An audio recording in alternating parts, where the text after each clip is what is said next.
Welcome back, everybody, to a live episode of Spurs in Focus right here on the YouTube, iTunes, Amazon Podcast, Spotify. Pick a platform. We are there. The Substack. It is completely free. Spurs in Focus Substack. Go sign up right now. Thank you for making Spurs in Focus your first and only spots for all things San Antonio Spurs. You want to come here, and only here, every time you want to talk silver and black. My name is Jeff Garcia, longtime Spurs writer in San Antonio. The guy next to me, you know him, you love him. He is Mr. Rudy Campos of the Sports Answer. Follow him on X at the Sports Answer. And Rudy, I am FIFA ready, man. I am ready for Team USA playing in less than an hour. Yeah. And by the time we're listening to the pre-recorded, it was yesterday. But the point is, go Team USA. But Rudy, I heard it's kind of like kind of a game. Like if they win, does it really matter? Kind of game. Yeah, so they pretty much already locked up their division, I guess what they were calling it. But yeah, you're probably not going to see a whole lot of the stars play for Team USA tonight. It's kind of one of those wins, and actually they're going to be able to beat. Is it Turkey now? You can't. Yeah. When did Turkey become Turkey? So I heard the story when the World Cup started. I can't remember why they changed it. Yeah. But now it's Turkey or Turkey or something like that, which is Rudy. Where is your USA pride though, Rudy? I came ready, Rudy. I understand. You know what, Jeff? I tried on a soccer jersey and I'm still not quite meeting the weight limit for certain jerseys. So hey, could you survive running up and down the field for 90 minutes? God. You do that? 90 minutes? No, Jeff. Come on. 90 seconds. 90 seconds? I won't give you 90 minutes. There's no way. Well, go Team USA. They got Turkey tonight. We'll see how it happens. But nevertheless, I know you guys are here for Spurs Talk, and that's exactly what we're going to do starting right now. We're going to wrap up the NBA Draft 2026. Your Spurs obviously had 4 players selected. Yeah. I was surprised they stuck with 4. Should they have traded something? We're going to give reflect our thoughts about the first picks in the first round, and then talk about the second round picks. Mm-hmm. And then Kawhi coming back to San Antonio, LeBron James in San Antonio. What is going on here? Next thing you're going to tell me that Rudy Campos can run up and down the field for 90 minutes in a FIFA game. Sure. We're going to talk about all that and then get into your comments in just a few minutes. But let's start things off. Let's look back at the Spurs at the 2026 NBA Draft, Rudy. Mm-hmm. And let's start off with the first round picks. It's been a couple of days. The dust is settled as far as the first round picks are concerned. You're looking back at who was that? Acquaintance, and then Terrace Reed Jr. Have your thoughts, impressions, opinions about those two guys changed since? No. On our draft coverage show where we talked about it, I gave them a B plus for the grade. I'm sticking with that B. There's no change in that right there. The only reason why it's just because of injuries. We don't know exactly how Jaden Quaintance is going to come off of his injury. I fully expect him to just still have that year off. I don't expect him to play too much, even if at all this rookie season, kind of redshirted and get him, back into rehabilitation. I worry more about him getting injured coming off that injury. So, great pickup for the Spurs. Again, very defensive minded. I sent you the video so you can kind of see the highlights that I went off of. And the thing is that, he's the type of player you need come playoff time. Would have made a lot of sense for him to play when you needed, Luke Cornett was kind of struggling. A player like him, when healthy, can definitely jump out of the gym, can definitely get you some blocks, play some really good defense, especially inside the paint area, can get you those key rebounds. So nothing has changed for Jaden Quaintance. We're just hoping that he gets healthy. And then for Terrace Reed, the guy they got for Denver, just a big body, man. I mean, compare him to a Roy Hibbert, and that's not a disrespect for him at all. Yeah. Roy Hibbert was a really great player in the paint area. He's going to block some shots. He's going to get you rebounds. His damage is going to come from inside the paint area. The Spurs could have really used a player like him in the playoffs last season. So Terrace Reed is going to be out of the two guys. Obviously we're going to see Terrace Reed a little bit more this year with Quaintance having that injury, but both guys should be serviceable. My grade has not changed, and we'll get into the second round guys here in a little bit. Yeah, absolutely. As for me, I'll start off with Reed. My opinion, thought, and stock in him has kind of risen since. Why? Because I finally got to hear from him. Now, he did speak with media Today, if you're watching right now, or yesterday, if you're listening to the pre-recorded show, one Yeah. thing I like that he said and it stood out for me, he says he doesn't mind doing the ugly things. That he said in his interview with the Spurs, they told him, I have an ugly game. And you know what? It's exactly what I want out of my big man. A guy who's going to bang, clean the glass, get offensive rebounds, make some space, maybe be an enforcer. I love what I heard out of him. And by the way, he likes to just stay home and read books. So you're definitely fitting to San Antonio there. Who doesn't? For I me. love that. Yeah, I know. That's a perfect night there. See, but my view on that is tainted because I lived in New York City and doing that was like blasphemy in the Big Apple. But the point is that I love what I heard out of Terrace Reed. Dare I say he may be kind of I want to say impact player, but more of a much needed player during this upcoming season. I think he's exactly. Think about it too. I mean, I think Reed played what? Did he play? Was he one and done, or was he four and done? No, he's not four and done. I mean, not Oh. one and done. Remember he played with Stephon Castle. Stephon Castle's been. Well, actually, he did not play with Stephon Castle. Yeah, okay. he didn't. I'm terribly wrong on that then. Yeah, but no, he played 2 years with UConn. So there you have it. But the point is that he comes in maybe just that much more home schedule. I mean, nowadays a lot of players do one and done, and then you got to kind of build them back up. But I mean, 2 years is kind of almost equivalent to a 4-year guy. Back in the day, I'll take it. His body is filled out. He's a big boy. He's measured at nearly 7 foot, 6'11", 265 pounds. That's a truck coming at you. Mm-hmm. So my stock in him has risen. Now, as far as Quaintance is concerned, my stock in him has peaked a little bit. I upped it more. The Spurs have to know that he's not going to come here to be the next Kawhi Leonard, give you 20 something and give you all that defense. No. If you look at a lot of his mixtapes out of Arizona State and then in Kentucky before he got hurt, it was just a defensive beast. And I like what he said today at the media session. He said that him with Wemby allows a team to almost impose their will defensively, allows them to make that space for the offense much smaller. I love what I hear out of that. Unfortunately, he probably won't play in his rookie season. I think it was a red shirt, everybody. Yeah. But my stock in him has risen a little bit. I'm still holding out the fact that I need to see how he recovers from the knee issues. He did tell everybody that he does have another scheduled surgery, cleanup work on that. It's still surgery. So I want to see that. But I've changed my stance a little bit on him. I'm not as down on him. My expectations are a little bit higher when he does come back. Now, Rudy, as far as the and by the way, you and I got some grief because we were so down on Quaintance on the comments here. I had to delete some because some people don't know how to be respectful. But I don't even read the comments. I'm sorry. Yeah. I don't ever read. I probably saved you some headache there, because some fans, it's just a game, all right? It's just a game. Now you got me curious. This is fun. Well, I deleted them, so I'll save you some headaches there. Now let's talk about the second round picks. Now, second round picks, let's be honest, Rudy, the two guys that they got, who was that? Jacoby Gillespie. Gillespie. Yeah, Jacoby Gillespie and Marquis Brown, I believe that's it is. Malik Brown. Malik Brown, thank you. Yeah. They're probably not going to play in the Spurs system. Now, don't get me wrong, Gillespie, he's definitely guard insurance. I mean, he has incredible athleticism for his size. And speaking of his size, during his introductory conference, I love what he said. He flat out said that he knows that he is a little guy. He understands that. But you know what, though? He said that made him tougher. They made him stronger, and it also made him more of a dog. I like to see that. This guy is a bucket getter. So, knock on wood, nothing happens major to any of the Spurs rotation guards next season. Mm-hmm. But they got a guy, and that guy you see on your screen right there with Gillespie. Woo, my God. What's up, Rocky? They got a almost instant offense and a guy who's not afraid to get into the paint and go against the trees.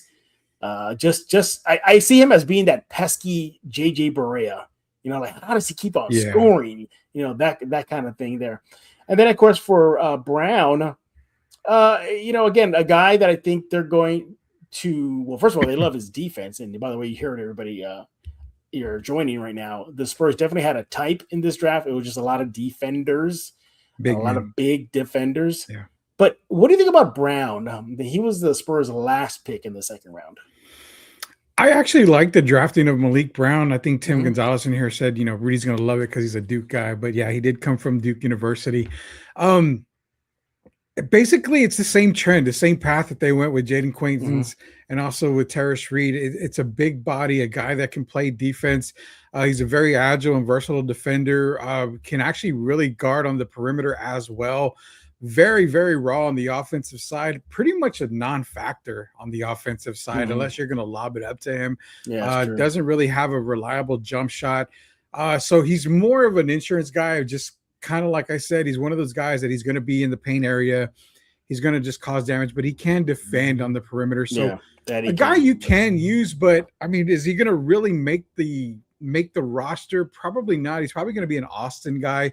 If anybody gets injured and maybe, there's a trade happening where you got to fill the roster while the trade's going down, he's going to be the guy to come in. And that's what I think about Malik Brown. I mean, good pickup for them in that late round, but again, a guy that's going to probably get like the Harrison Ingram treatment, just kind of stick around in Austin. If he sticks with the Spurs, maybe he gets picked up by another team. Same thing with Jacoby Gillespie.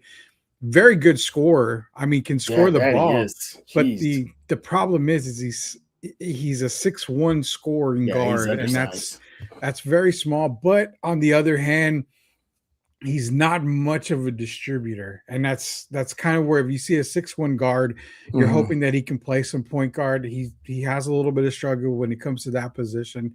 So if you kind of use him as just kind of come in the bucket getter, stuff like that, that's fine. But you got to ask yourself, does he jump David Jones Garcia? Probably not. I mean, you're going to go with David Jones Garcia. I mean, the Spurs have a lot of different guys already in that position. So, again, both of these guys, good pickups in the second round, but they're probably going to be Austin bound, and they're probably going to be in Austin until they so happen to get called up. But, I mean, you can't go wrong with both guys in the second round. No, you can't. And again, don't be surprised also when it comes to Quaintance that once he does get back to spend some time in Austin to get some reps in before he makes the jump to the NBA. The Spurs did that with Zach Collins when they signed him. Yeah.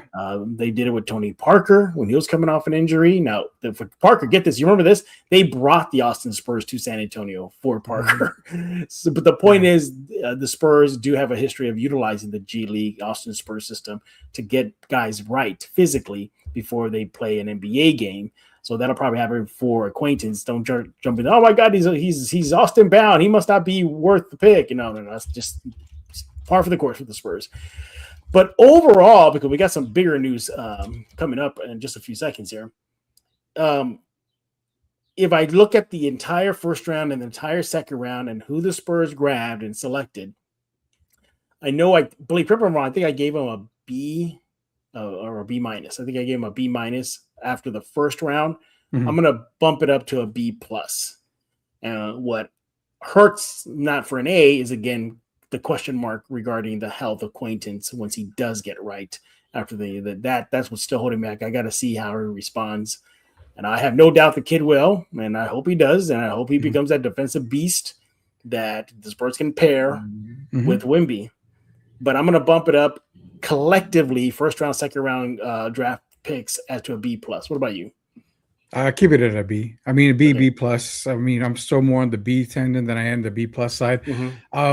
But I mean, again, not bad picks at all. Very good picks. I mean, like I said, I was curious earlier when you said you had to delete comments. I can't imagine the hate that you and I were getting because I don't think we were so negative on Jaden Quaintance. It was the fact that we were super negative apparently. Well, I mean, you're getting a guy coming off of an ACL injury. You don't know if he's going to be the same type of player. You don't know if he's going to have the same type of explosion. So how are you supposed to grade a guy as high? I mean, he's supposed to have been a lottery pick at least. Before the injury, he was probably top 5. I mean, easily. But then you also look at the fact that you draft him at 20. remember, you're not going to get a guy at 20 that's going to come in and, like most Spurs fans feel that probably hate on us, are saying, well, he should be, backing up to Victor right away, or he should be starting right next to Victor. He brings that defensive presence out. You're buying all the media bull crap that they're feeding you, and you're trying to, be this own GM in your own head. It doesn't work like that. Jaden Quaidman's coming off of an injury. You have to first see how he's going to be able to come off that injury. Is he going to still be explosive? Is he still going to be the same type of player that he was pre-injury? But not only that, you're getting a very raw, talented offensive player.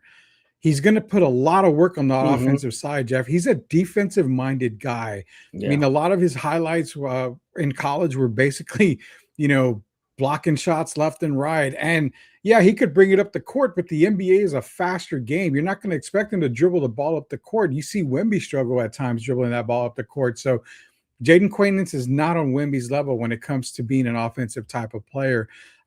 But we were apparently we were negative. I was also positive, and you were too.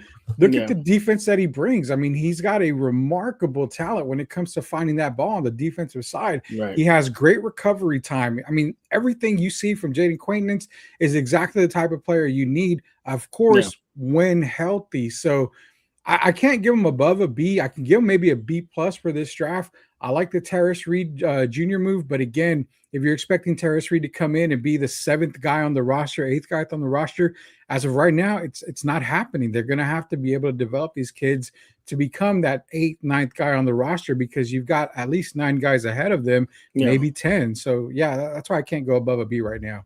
Yeah, we'll definitely get to see 3 of the 4 Spurs rookies in action. The summer league starts. There's going to be a summer league training camp, a mini camp, in the next week. I mean, it's going to be quick. I think summer league starts next week. Well, roughly, the early part. So there you have it. We'll get a good glimpse again. But I want to circle back to Brown. Don't expect him to light up the stat sheet. He's not a scorer. This guy is just a defensive beast. But overall, you can see where the Spurs were going in this draft. As Brian Wright said, they had a type. Oh, they definitely had a type. Big defenders.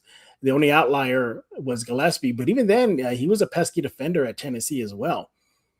And again, I think he was just more of an insurance policy for the guards that Spurs have right now, rotation. But overall, I think it was a successful Spurs 2026 NBA draft for the most part. Were there names on the board that should have been wearing silver black right now? Maybe.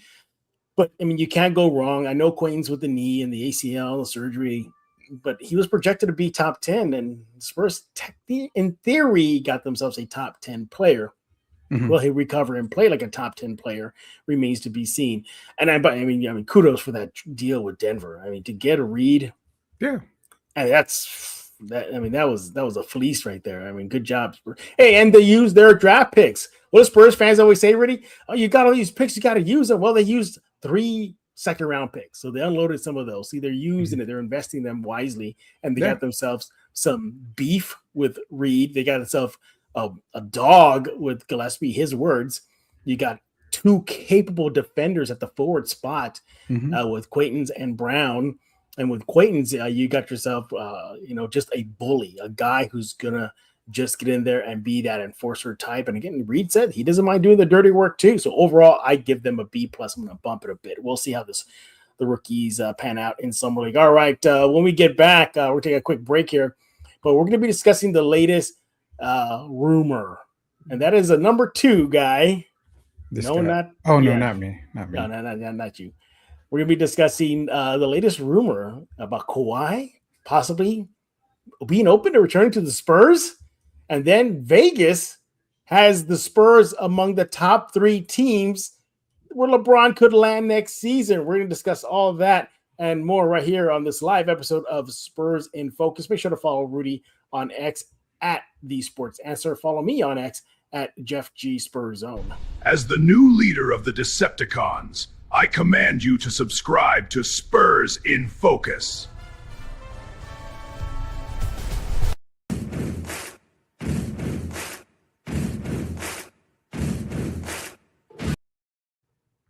Got Panthro making his debut here on Spurs in Focus. Welcome back, everybody. You're watching a live episode of Spurs in Focus right here on YouTube, iTunes, Spotify. Don't forget the Substack. Spurs in Focus Substack is completely free. And again, we thank you for making Spurs in Focus your first and only spot for all things San Antonio Spurs. All right, Rudy, a little birdie told me that you are leading the charge to see LeBron James wear silver and black next season. You're actually the man behind the Vegas odds that they got to see King James in San Antonio.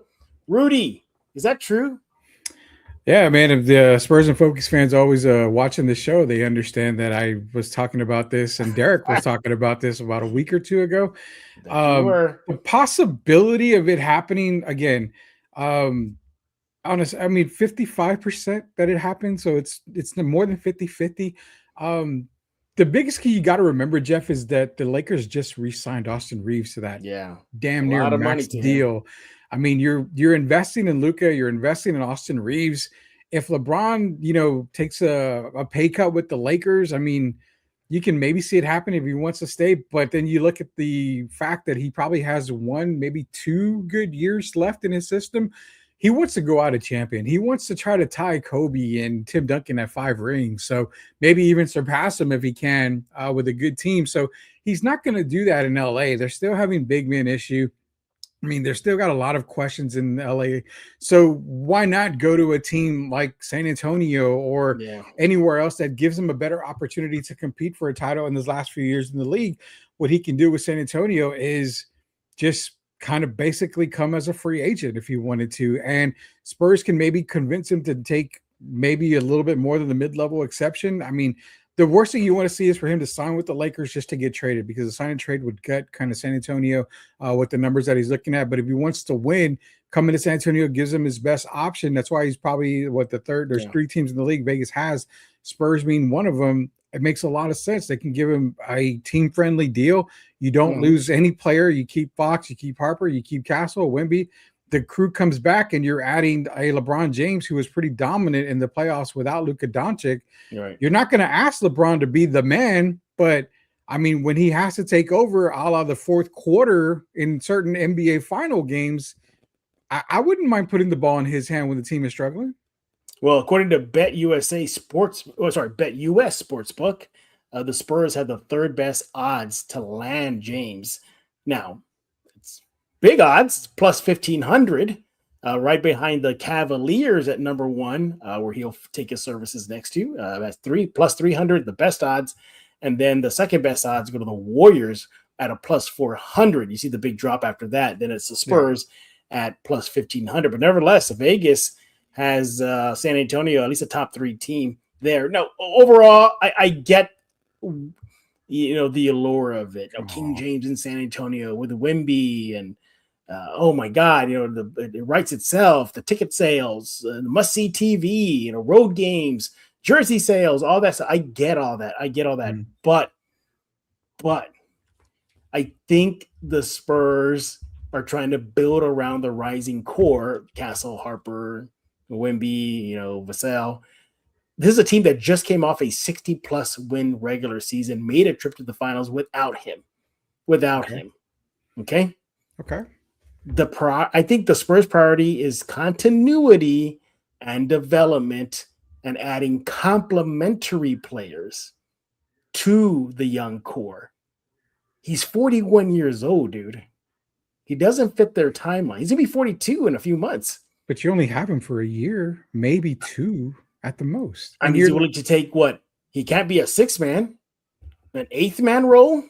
Well, he ain't starting. Why won't you start him? No. Why not? No. What's the problem not starting? Take minutes away from Champagne? I mean, this is a guy, LeBron James. I mean, what did he average from the 3 line last year? I have to get that, but I mean, I'll get him right now. But go ahead.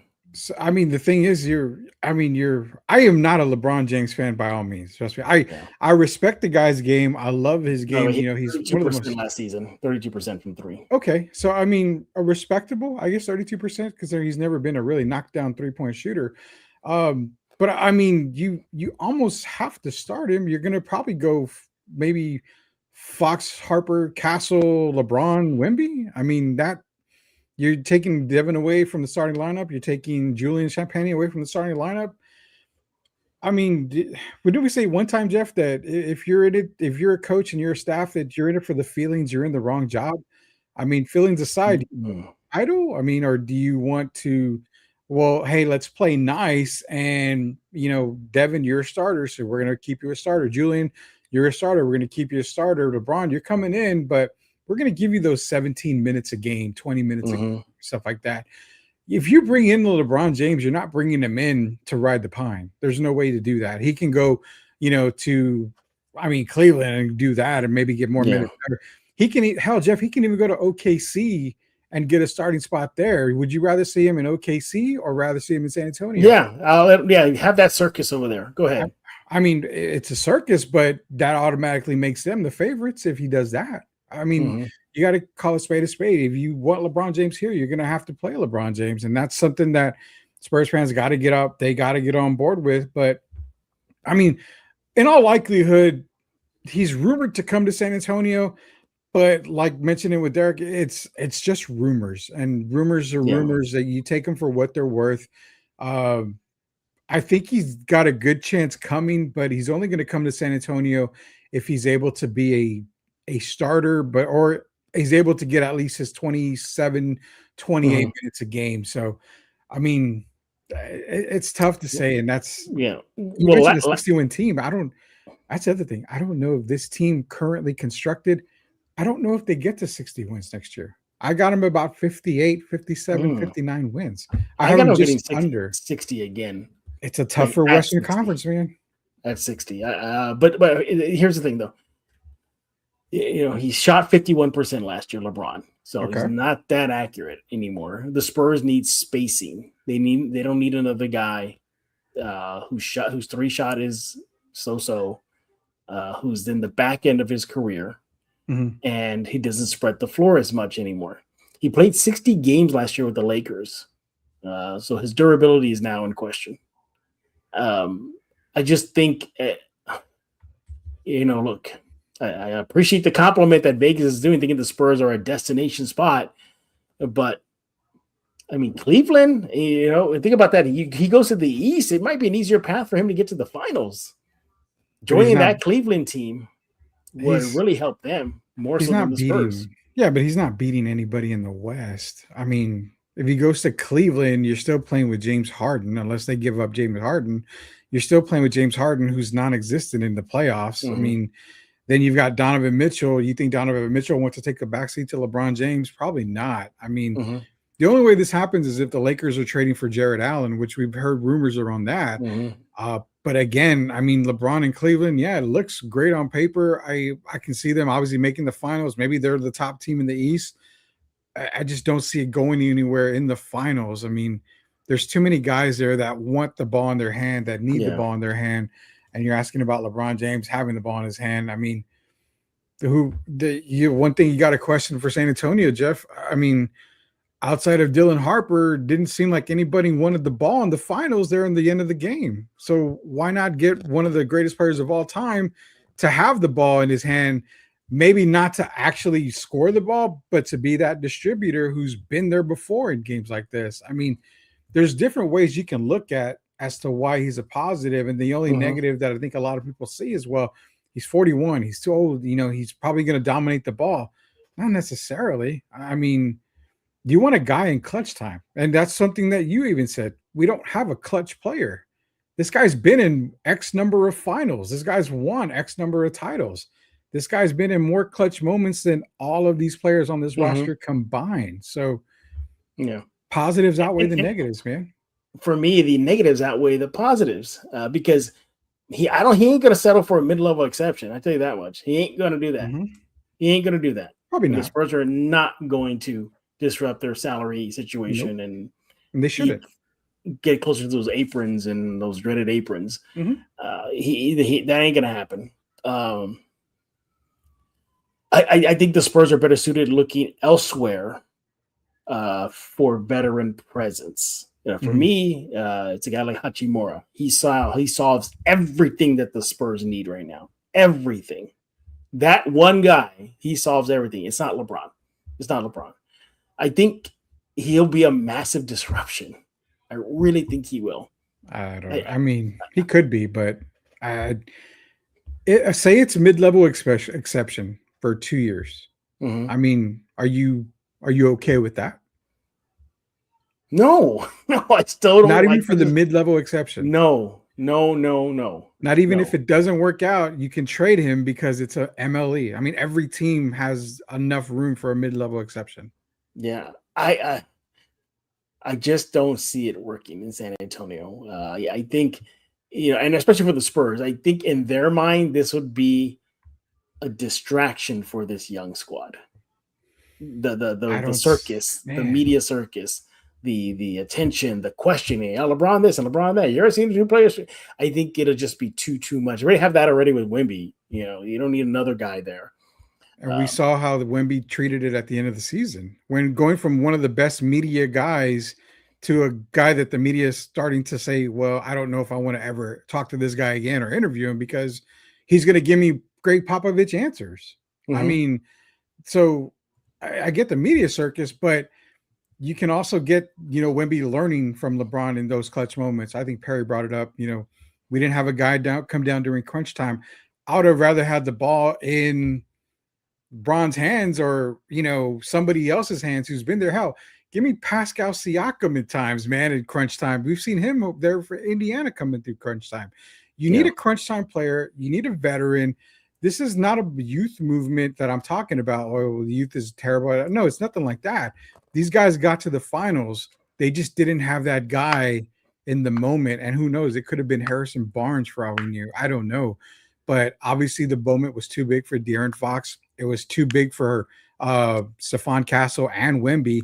When your best player is a rookie, that says a lot, man.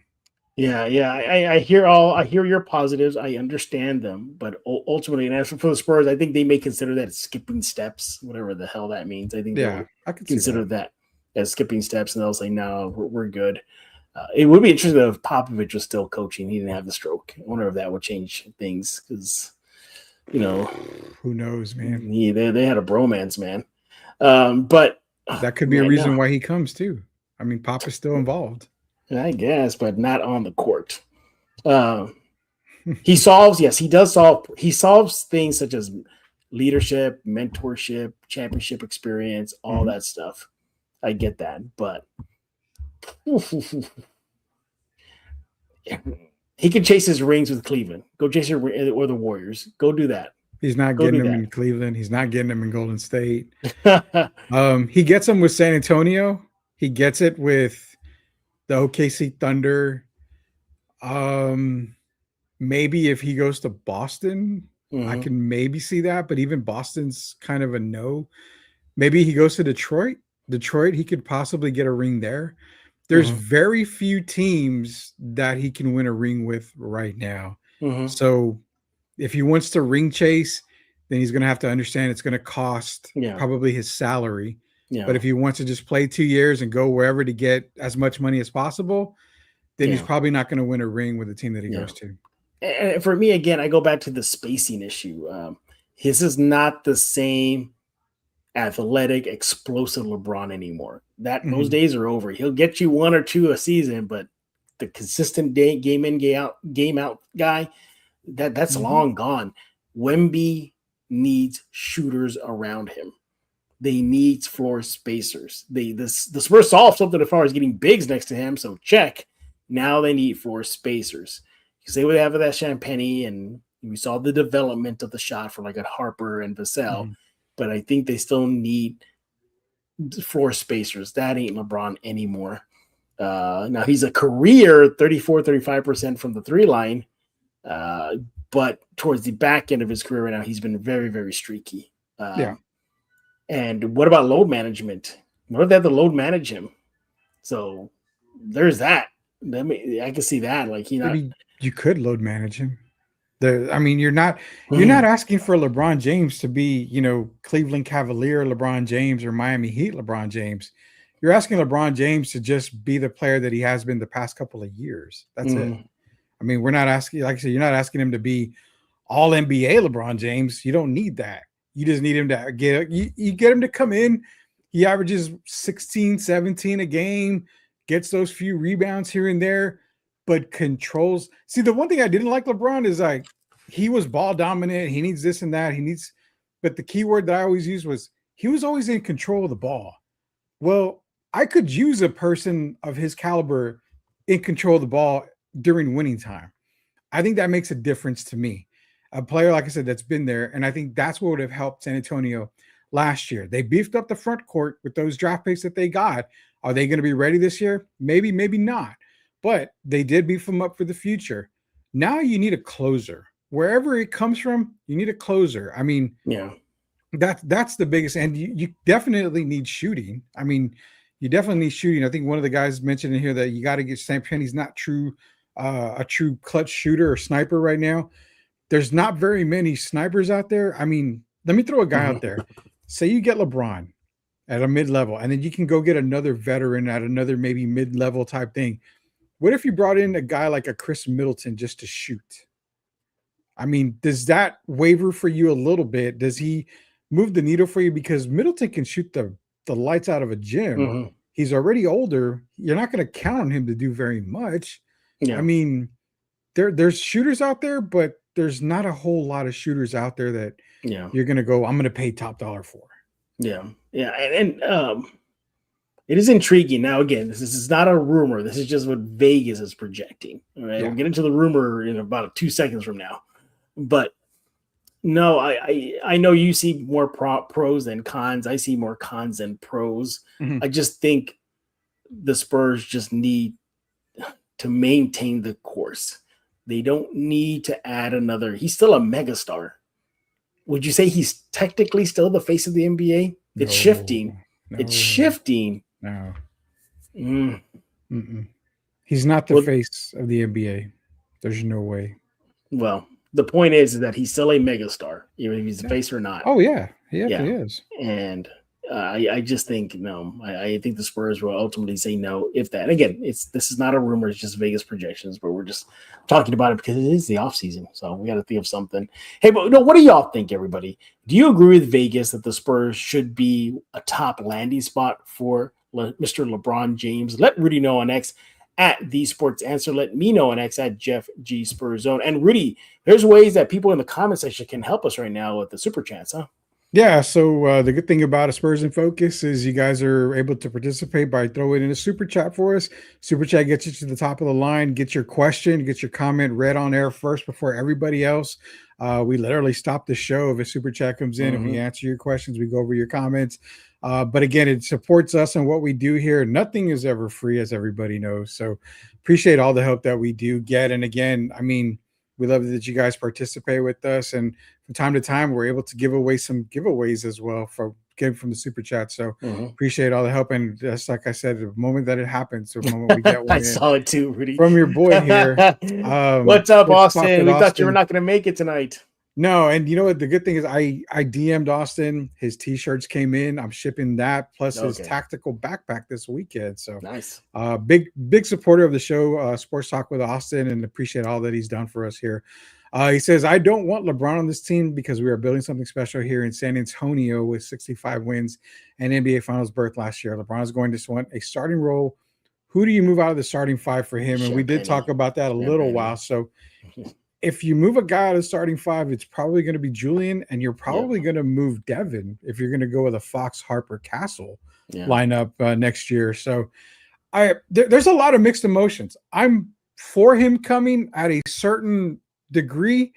Jeff's is completely a not coming here, but maybe if it makes sense, it's a great conversation because, like Austin, like I mentioned, the one thing they missed in that finals run was they didn't have a guy in that fourth quarter. I think LeBron, who's been there in many big-time playoff games, big-time final games, he's failed, he's won, he's been in clutch moments before. Don't necessarily need him to make a shot, but think about it, Jeff. The attention that he draws to himself, probably a double team somewhere in there. You got an open guy. But even at that, you're going to put OG Anunoby on LeBron James in the NBA Finals. That's a tough guard for LeBron to get around. but that means that OG's not guarding a Stephon Castle or a De'Aaron Fox or somebody of that caliber. So the matchup is a little bit better. It's a distraction in some points, man. That's all I'm getting at here. Man, you're leading the charge to have LeBron James in San Antonio. I actually got other players I would rather have over him. I'm just saying, you brought him up. I'm giving you my honest opinion. Do you want to respond to Austin there? Yeah, Austin, I'm with you. I don't think LeBron on this team would work, and I pretty much said that because I think they already proved that they can win without him. They went to the freaking NBA Finals. They won 60+ games.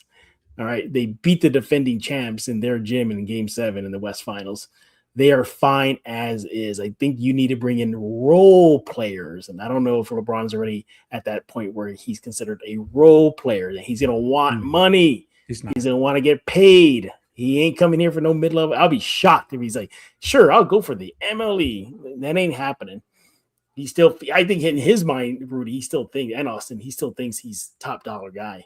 And can we do a Bobby Bonilla contract where he gets paid $1 million for the next 40 years or something? What would you do if you had a Bobby Bonilla kind of deal, man? Can you imagine that one day you get paid and all that money coming to you? $1 million every year. I think he still has another 10 years? I don't know how many years he has left, but yeah, I don't know, man. That.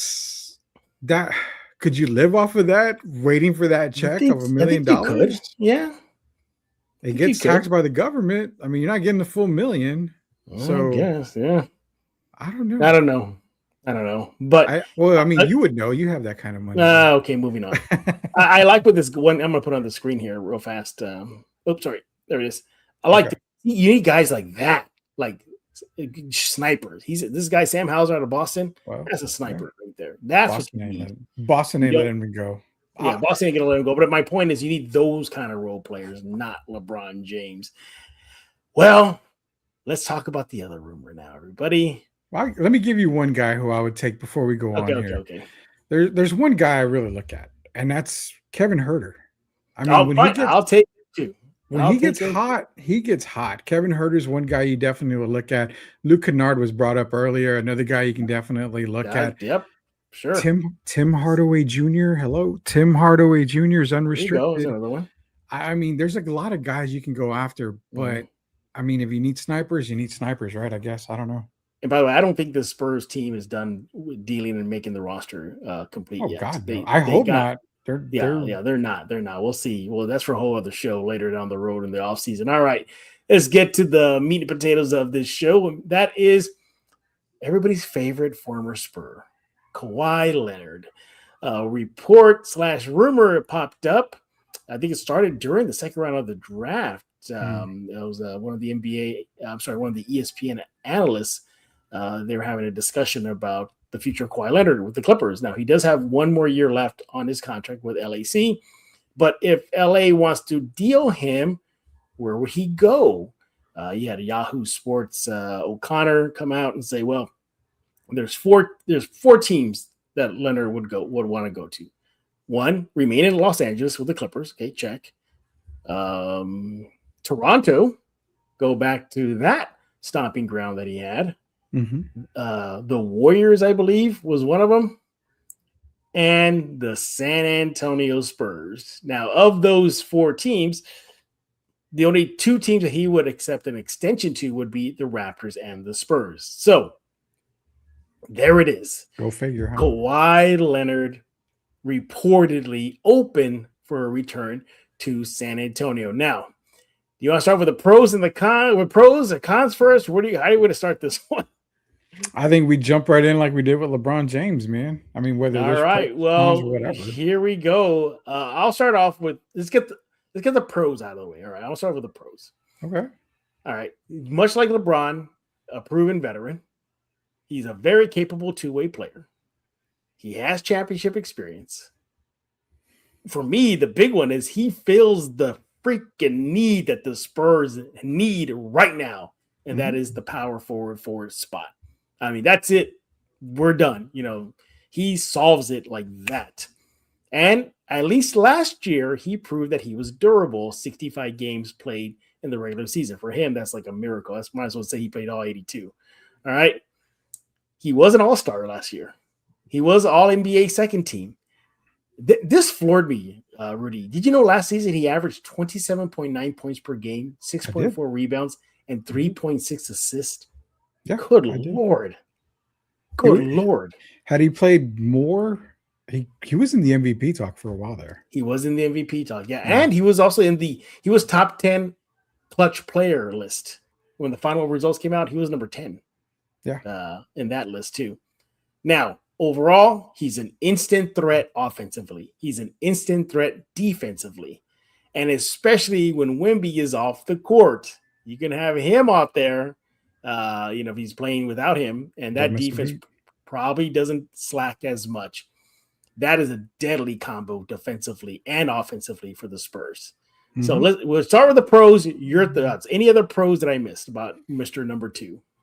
Everything that we talked about with LeBron being clutch on that, NBA Finals moment, you're basically getting an upgraded version of LeBron James. I mean, Yeah, and Kawhi younger Leonard, by theory too. Yeah, really. yeah, definitely younger. But the thing with Kawhi Leonard is that he's always been one since he's developed in the Spurs system. He's always been one who's never shied away from the big shot, and for whatever reason, when he needs to come through, he really does come through for any team that he's played with. You saw the big shot against Philadelphia when he was in Toronto. You saw him, the way he was able to dominate in the NBA Finals as a Raptor. You saw the emergence of him when they won in 2014 in San Antonio, being Finals MVP. Now, barring the injuries that he's been having, he's probably the best player in the NBA if he's not injured. And I'm talking, he's absolutely the best two-way player in the NBA if he's not injured. But overall, he's probably the best player in the league, no doubt about it. Positive wise, three-point accuracy is really good for him. He can knock down every jump shot he takes. He has massive hands, as everybody knows, which makes it very difficult for anybody to take the ball away from him. Defensively, the Spurs are instantly upgraded to top, quadruple A as defensively, because then you're talking about, you have Kawhi, you have De'Aaron Fox, who's a really good perimeter defender. You've got Dylan Harper, who's also capable, Stephon Castle, Devin Vassell, Victor Wembanyama. That is tons of defense. Plus, you're adding a guy that can come in when Victor's out. You don't lose any scoring. The defense may struggle a little bit inside the paint, but Kawhi's been known to get blocks in that paint as well. I see more positives for Kawhi coming back than I do for LeBron James signing a mid-level exemption. Yeah, that I'm on page with you. If I had to pick one of the two who I want to see in San Antonio next season, it would be Kawhi over LeBron. And by the way, somebody asked in the chat, how old is LeBron? I'm sorry, Kawhi. 34.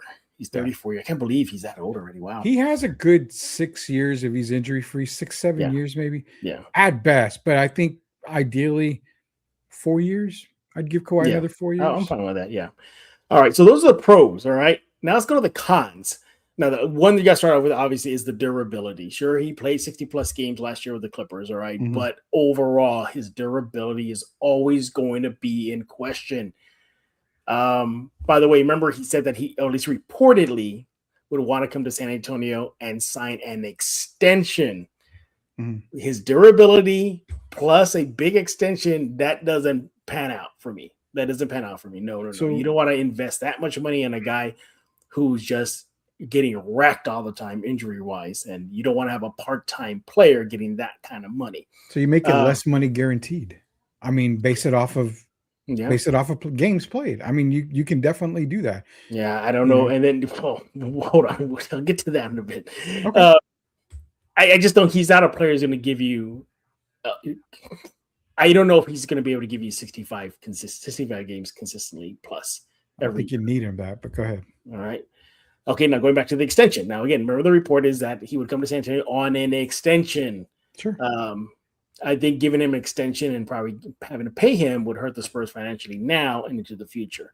So there's going to be some big bills to pay down the road. Might as well get ready for that now, unless he's willing to take a short term when before those bills get due. Wemby, Castle, Harper. So that that is something tricky you got to play with the financial side of things. I mentioned his age; he's 34 years old. Yes, he's in theory young, but for the NBA standards, that's already starting the back end of your prime. Now he's still technically in his prime, but I think he does not fit the Spurs timeline. Again, just like I said for LeBron, I'm going to say for Kawhi, you need role players, not another megastar. You don't need that. And then perhaps another big reason is how he exited San Antonio. Him and Uncle Dennis, who are just hated in San Antonio. How the Spurs and that camp parted ways in 2018. He burned bridges with the fan base. He set the Spurs franchise back several years. He was the heir. I think it was worth it. Well, yeah, but they, who knows? I mean, they probably could have had a title number 6 by now if he was still here. Look what he did with Toronto. It was just a very messy separation. He practically forced his way out of San Antonio in 2018. I think there's just so many. Now, we're just talking about the cons now, all right? So we did the pros, and we'll mix it all together in a few seconds. So you mix all that together, Rudy. Man, I am torn. It would be very nostalgic, of course, Leonard coming back to where it all started. But just like I said for LeBron, the Spurs did go to the finals without Kawhi Leonard. They do have solid perimeter defenders already, from Castle, who many say that he plays just like Leonard, that same mold. Good offensive, good player, good defensive player. I don't know. For me, I think it's high risk injury and medium reward, because if he's healthy in his standards, he gives you 60 games. I just think and also too, if you're going to want Kawhi, you're going to have to trade for him. You can't. He's not a free agent like LeBron, and I think the Clippers will ultimately. This is where I say no pass. Will want kind of a haul for him back, and I don't think the Spurs are ready to break up this core that's just coming off an NBA Finals run. I think that'll do more harm than good by adding Kawhi. You're not getting. So you say a haul. Basically, his contract is the exact same as De'Aaron Fox's that's starting this coming season. No, but you ain't trading De'Aaron Fox right now. His name is tarnished right now. If Kawhi wants forced out, as he did in San Antonio, you're going to take whatever you now, remember, can get. he's going to want that extension too. But that's what I'm saying. And that's where I think Kawhi's at an extension is what, 50? He starts at 53, 54. But I get the extension part. I mean, that to me, that's fine. But why not wait to give him the extension at the end of his contract? I mean, you're gonna extend him as soon as he gets to San Antonio. I mean, I guess you could, but you're essentially just paying him maybe $8-9 million more than what you are going to be for De'Aaron Fox. Before I go any further, Jeff, we got another super chat, so let's get this one in here before we go further. Austin's back in here. So sorry about being late. I'm really happy about the Terrace Reed Jr. pick. He's rebounding. He's a rebounding monster and plays great D.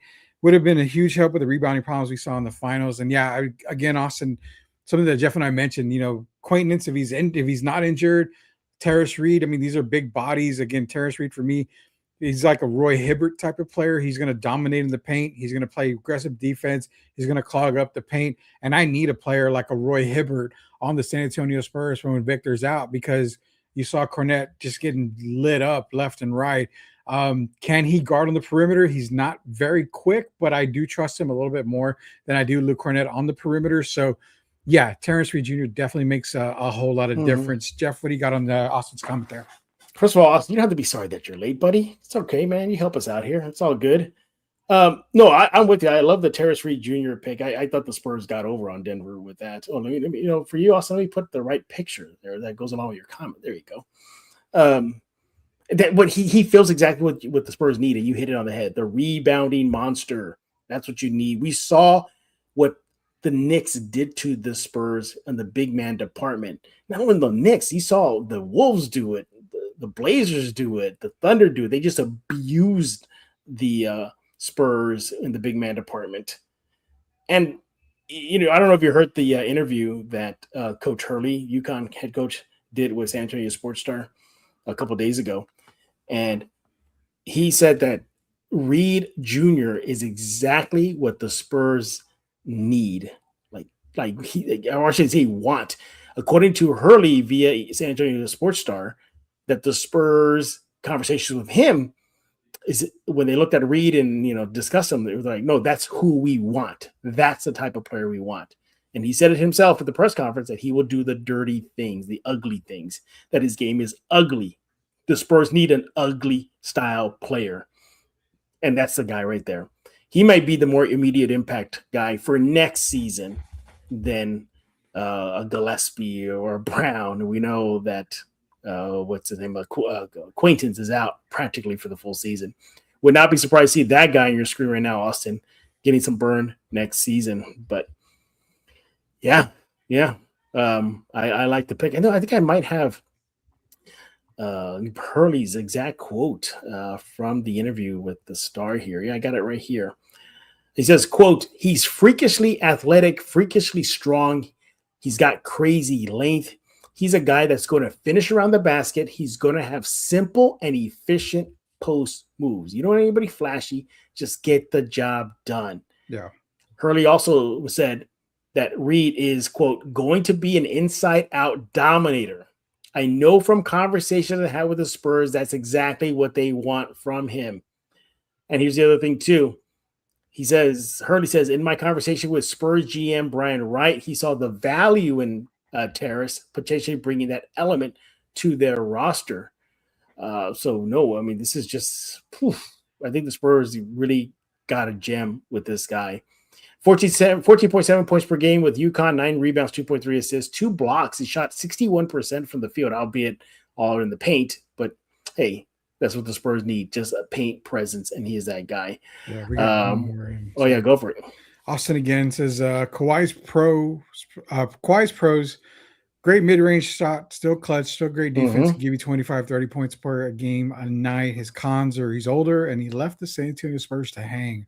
I'm going to leave this comment up for a while because we were getting into the Kawhi talk. And, I mean, you mentioned the cons, and we both mentioned the pros. I mean, a clutch shooter can knock down the three, can knock down pretty much any shot within the perimeter, can get to the basket. He wants the ball in his hand, and that's the kind of player that you want for a team that's relatively still young. So getting a player like him, I think, makes a whole lot of sense and makes everybody on the team just that much better.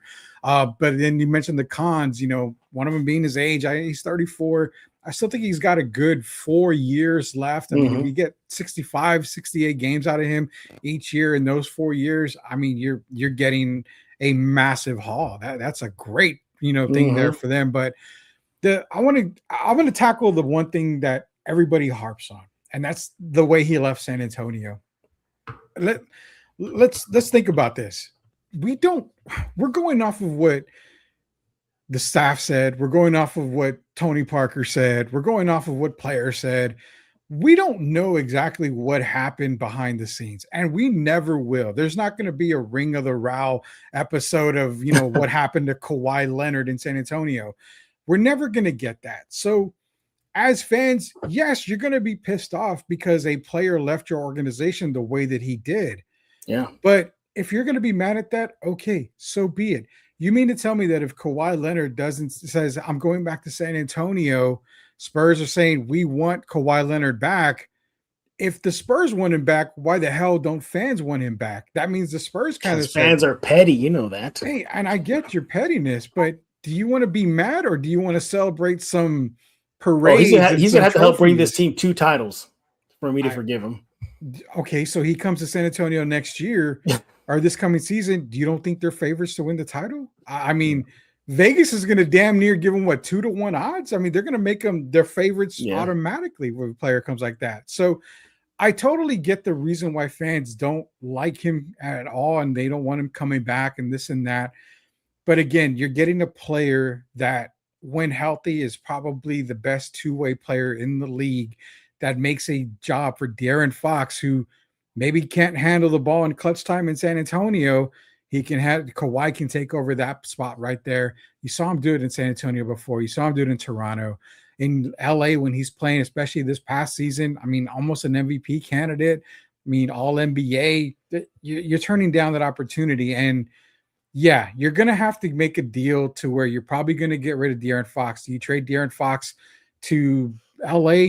Who knows? It could be a three-way team. And think about it. You have a team that cleared some cap space, and that is the Charlotte Hornets, who could use a point guard right now if we're not, mistaken. So Kobe White's their point guard, but if they were able to get a De'Aaron Fox, maybe send Mikal or Miles Bridges to the LA Clippers, and then Kawhi to San Antonio, that trade does work on paper because all the numbers fit. So the thing can get done, but Spurs fans, you can't harp on what he did to San Antonio. Let bygones be bygones. I mean, if you want to get over the hump, Terrence Reed and Jaden Quaintance are going to get you there in time. You want to win now, you got to go get a player to win now. And these are some of the guys that you got to go get. Yeah, that's right. Of the two players we talked about, LeBron and Kawhi, Kawhi is the one that I would lean to and have interest in bringing him back. And as we got a comment here from MP, here it is. Yeah, I think Kawhi is that missing piece because they need a forward. And that's it. Just like I mentioned with Rui. I'm not trying to compare the players, but you get what I'm going at, that mold, that forward, strong forward with ability to do two things on both ends of the court. But Kawhi, obviously, he had an all-star year last year. But it's interesting. I ultimately think it will come down to what the Clippers want for him. That's I mean, I think the Clippers would view him as like a Giannis level of a deal, and they're going to want a haul like that. Look, the Spurs can do it. How many first round, second round picks they got in their bag right now? How many young players do they have on their roster? But I think at the same time, though, because this team went on a finals run last year, I think that's going to hold them back from making a major roster move. I think that's it. I think they do that. Let's just say they make another finals appearance or they come short. I think then they'll think about, breaking up the roster. I just don't see this team breaking up the roster after they overachieved last year. Bingo. You just said it. And that's something that Derek and I talked about that on our show that's going to come out tomorrow. I asked him, is it overachieved? Or, are they really that good? Or did they overachieve too fast? Did they peak too fast? And I asked him that because I told him, I don't see them as a 60-win team next year. We expected them at 44 wins. And I'm sure Vegas is going to probably say, oh, they're going to win 60. You can't really go by what, they did this year because we didn't see certain struggles and we didn't see certain injuries that had happened in past years. So to say that they're going to win 62, 63 games again, I think that's kind of far-fetched. I think I've got them at most at 58 going into next year. And even at that, at 58, I'm still kind of like, I don't know. It's going to be tough. The Western Conference is getting a little bit tougher, and the NBA in general is getting a little bit tougher. You got to remember, Indiana Pacers are not going to be bad this year. Halliburton's coming back. The Utah Jazz, they pretty much reloaded. And remember, there's no tanking this year. If you tank and you're the worst team in the league, you get the worst chances to get the number one pick. So every team's going to be playing like they're vying for something. Not only that, we've seen a lot of teams make moves. The Minnesota Timberwolves, yes, they got bad when they got LaMelo Ball to pair up with Anthony Edwards, but still, they could be a problem. You saw the Charlotte Hornets. They got better. They were able to get Naz Reid, and their starting five is looking really, really good. You're talking about the Utah Jazz. They're getting better. A lot of teams are getting better. San Antonio cannot just sit in the wind and be like Denver and do nothing. They've got to make some kind of move somewhere. Or Houston, man. Do they want to do anything? Houston's another one, and Houston right now is shopping Şengün and Durant. So they're trying to make some kind of moves, but at the same time, you want to focus on, well, the Spurs won 62. They got to the NBA Finals. We don't want to disrupt that. I call BS because other teams are disrupting their success and they're getting better. But those other teams didn't make a finals run. OKC was on the verge. OKC was on the verge. But OKC hasn't made a big swing right now. They drafted well. They cleared cap space. Okay, but they still, as of this show, they haven't made anything. No, they haven't made anything. But you're talking about an OKC team when healthy is gonna compete with San Antonio. Are you better based off of 1 year? Are we better than OKC? If an OKC team is healthy, completely healthy, okay, are the Spurs better than OKC? You're probably gonna give me grief for this, but I'm gonna say yes. They are. Okay, no, that's fine. I mean, They are. but we're basing it off of one season. We really are basing it off And of the one regular season. season that the Spurs dominated. They dominated. They did. Except for one. But, One they got smoked. but I just don't want to see them say we've got our 9 guys and we're good. It doesn't work like that because one guy just didn't completely show up at the end, and that's Cornette. Yeah. So you got to get better in that sense. Yeah. You need again, the shooters. Spurs did address that in the draft. But they in the draft, but we're talking about guys that need to develop still. I mean, Terrace Reed. Well, that's why I said I don't think they're done. Sorry, I don't think they're done constructing the roster. They're not. They can't be. They can't be. No way. And that's what I'm saying. I just don't want them to just say we're good with who we have. I'm glad with it. That puts you around 50 wins, 55 wins. But if you want to get back to that 60, you're going to need a guy that can close out games. You're going to need a guy that can show up. You're going to need a guy that can come in, back up Victor, equal to or better than Cornette did in the regular season. There's still some questions that need to be answered, and we can't use the draft to say, well, we drafted all the big guys. We're good.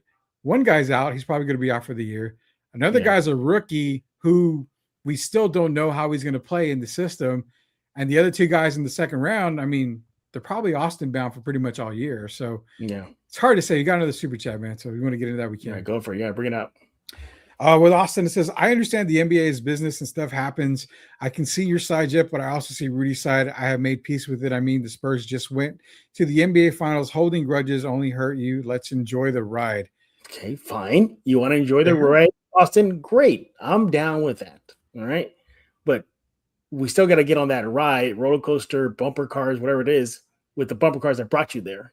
The bumper car is going to be all messed with the Clippers, that is. They're going to want some of those bumper cars during their way. And this is a Spurs team that I think they would have to send us some major components to the Clippers. So, and I know you're talking about Fox. I get that, but I don't think Fox is enough for the Clippers. Well, I mean, we're talking. Okay, so Fox, and obviously you give them 3 draft picks, 3 number 1s, maybe two unprotected and 2 swaps. Oof. I gotta sit on that. If you really believe in the big guys, then send them Cornette. I don't care.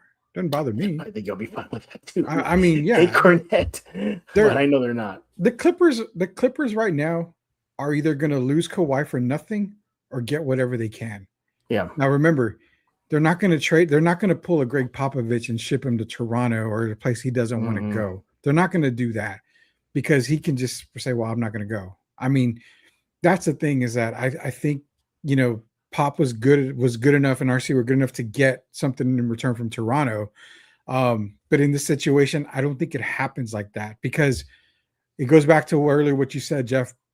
Who's going to trade for Kawhi Leonard knowing he's only a 1-year rental? Exactly. That's what he said. He said he would sign an extension with the Raptors and the Spurs. So he's holding them hostage right now. Right now, Toronto, I guarantee you, they're scrambling. They're putting. No, I think he's better off going to Toronto, to be honest, than he is San Antonio. And that is completely fine. But then you're back to square one with the Spurs. But I think they can address this issue with the forward, with the like just for example, with a Rui Hachimura. Well, where else is out there? I'll say this: reports are coming out that Mitchell Robinson is unlikely going back to the New York Knicks. I would take him in a heartbeat. There's your problem. Problem solved. Exactly, and that's what the other thing too. People were like, "Oh, the Knicks back to back."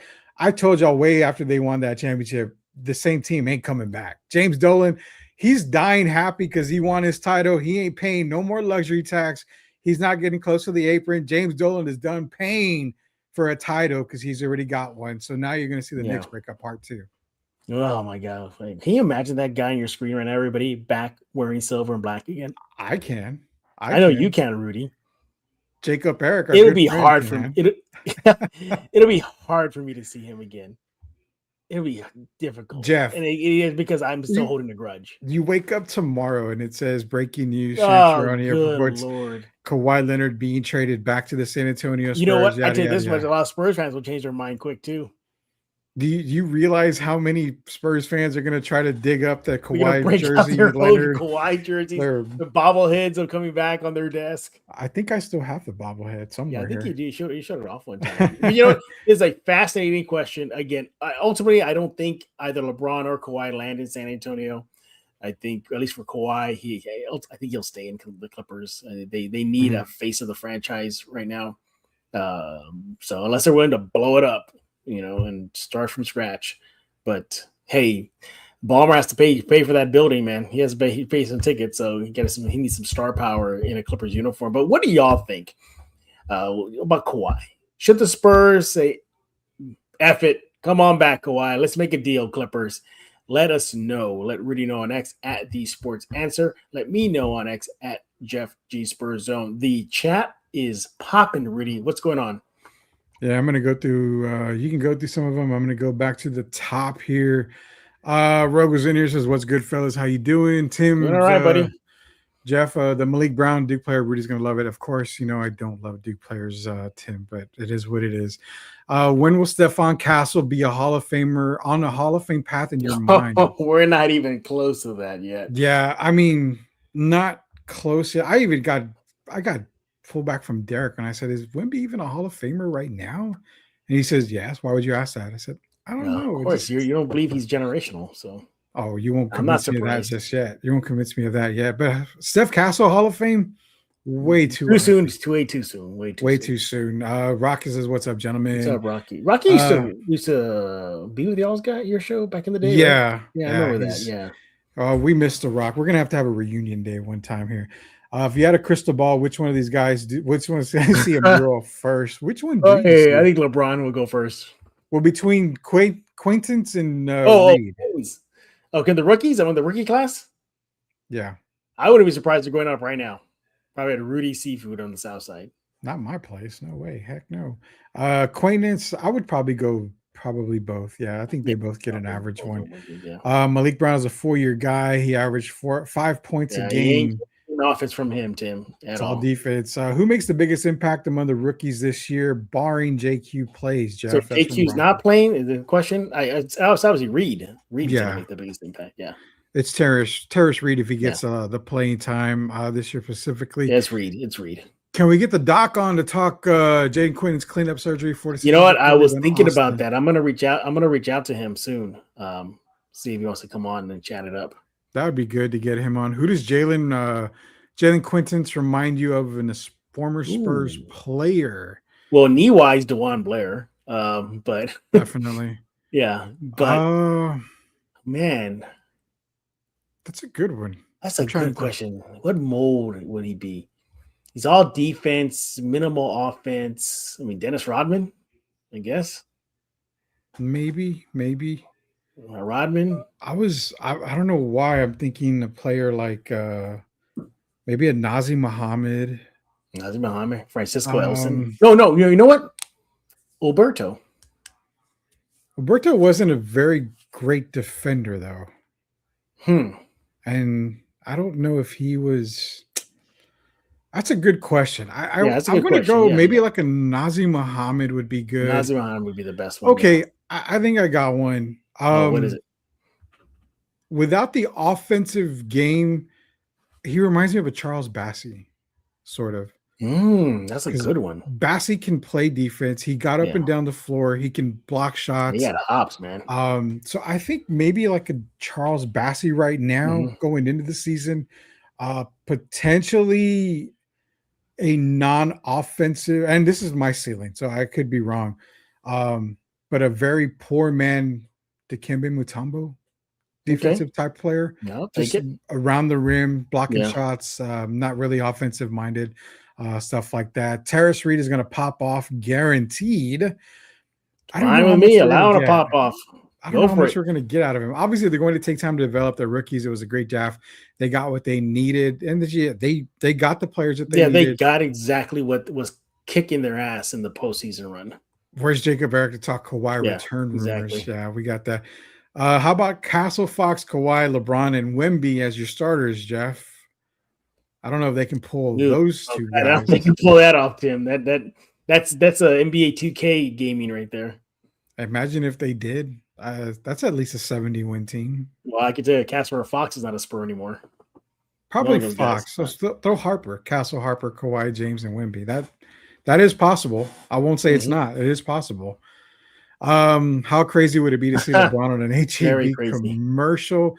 Honestly, it's about being healthy and hot at the end of the regular season. That's all that matters. If we have 60 wins, that's just icing on the cake. Fine with Again, I'll take the 55. I mean, if they do fall short of 60, I think it'll be not because they're not capable of it. It's just because they learned about pacing themselves and management kips in some games they sacrifice towards the end, for the greater good.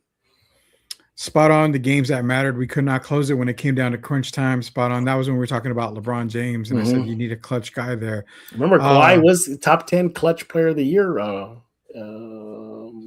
guy. So he finished top 10. Yeah. Let's calm down, Jeff. It's Rui, not Anthony Davis. Your love for Rui. No, I never compared him to Anthony Davis. I just said Rui is the type of mold of a forward you need, and if it is Rui, then problem solved for the Spurs. Definitely. They still need a sniper. Champagne is too streaky when the time counts. Yeah. I mean, I think they still need more snipers. Yeah. They do. They need more shooters. Are you on board with Rui from the Lakers probably coming up this Tuesday? I am. I think we both are. I wouldn't mind seeing Rui Hachimura as a Spur. That would definitely be good.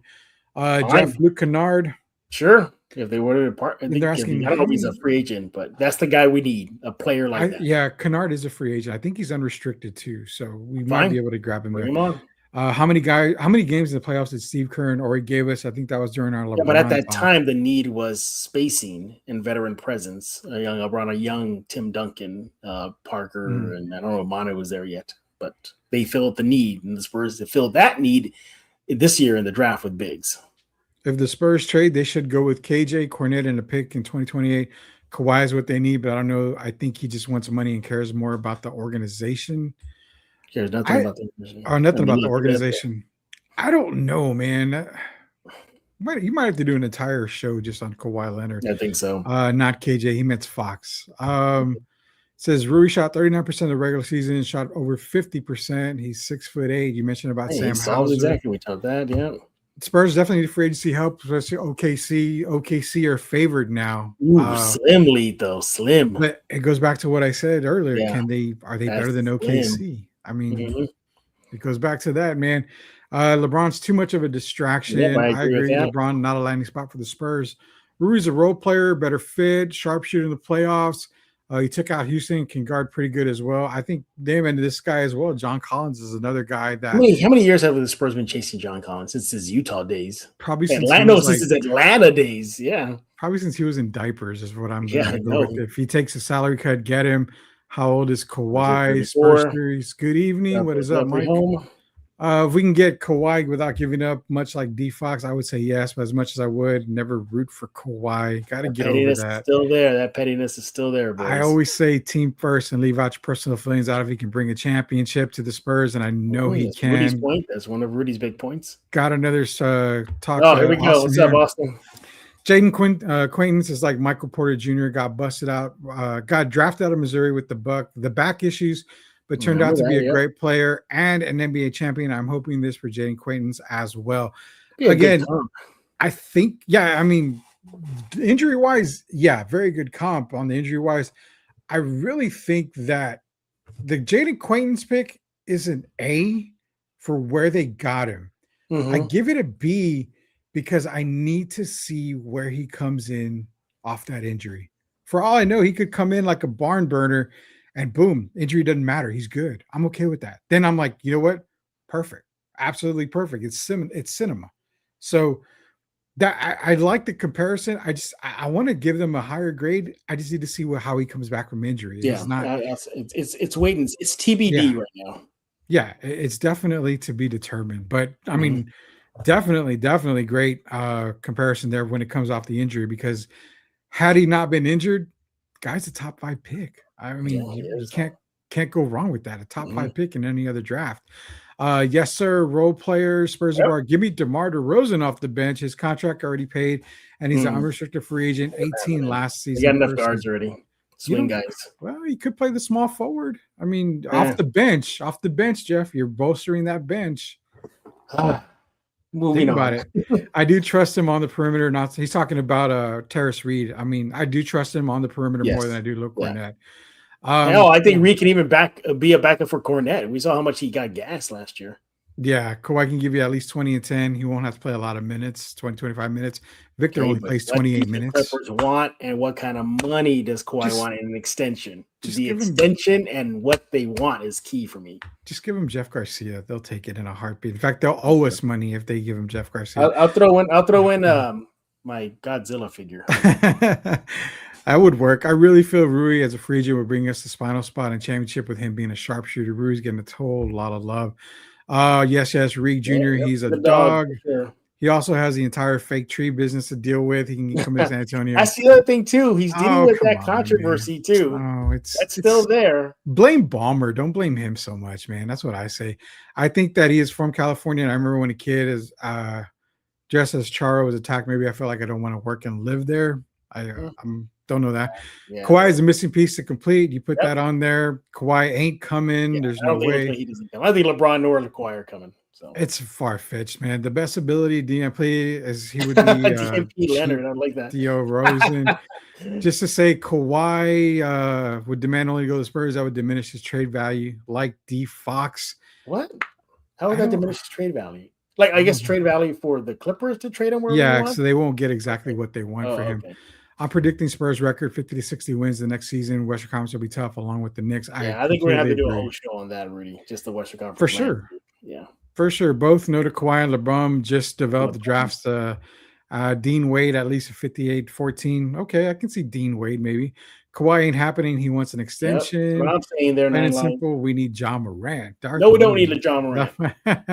I agree with y'all, but remember the snake. Remember the snake tale. It tells a old woman who rescues a greedy snake. Yeah, once you're bitten, I remember that tale.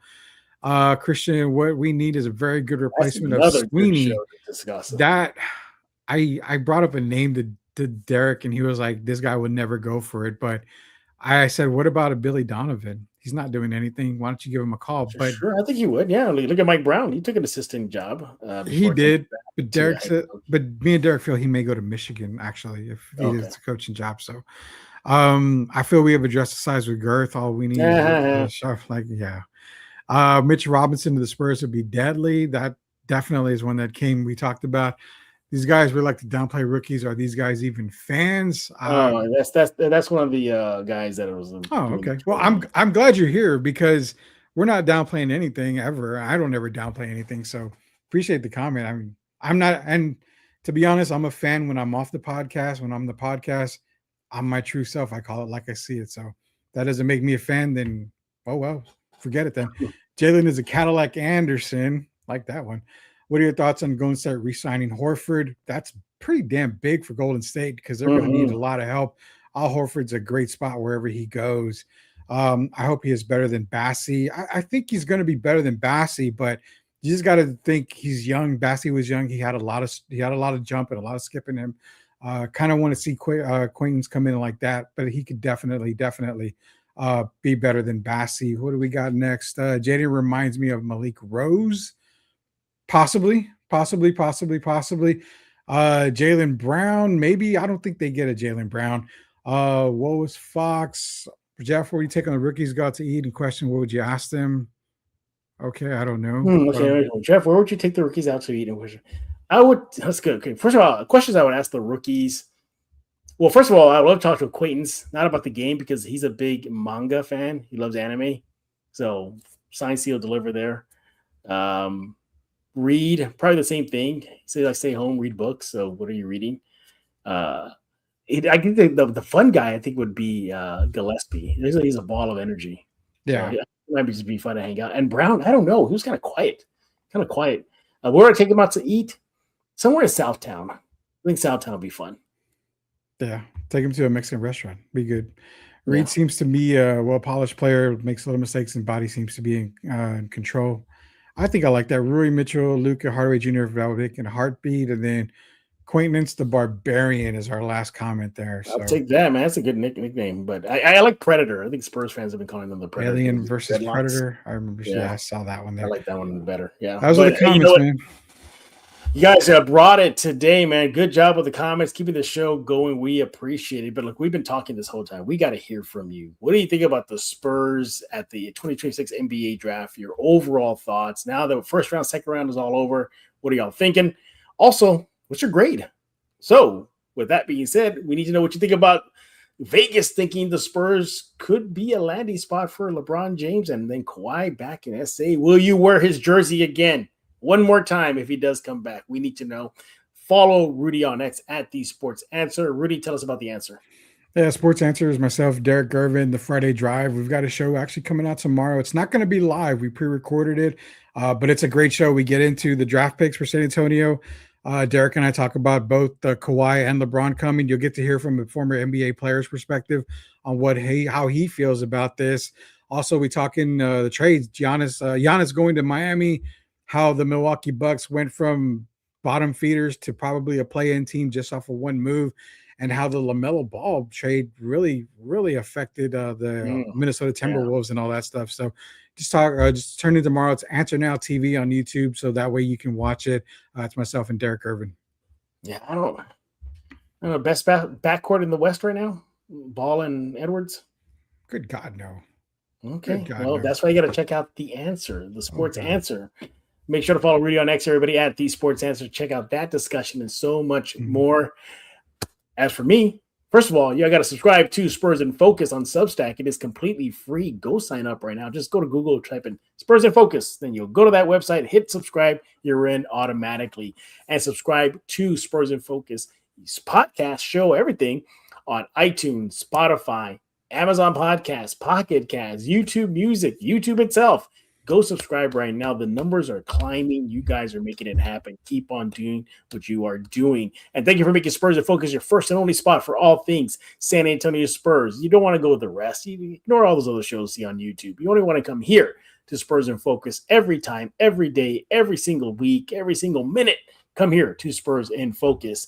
We'll be back probably next week, Monday, maybe a Tuesday show, kind of chasing somebody right now. So they'll join us, but either we'll be back on Monday or Tuesday and talking all things silver and blackout. Summer League coming up right now, more discussions. I think some good topics came up, like the loss of Sweeney, the West landscape. So we got a lot to talk about during this long off season. But for Mr. Rudy Campos, I am Jeff Garcia, and now you're in Focus with Spurs in Focus.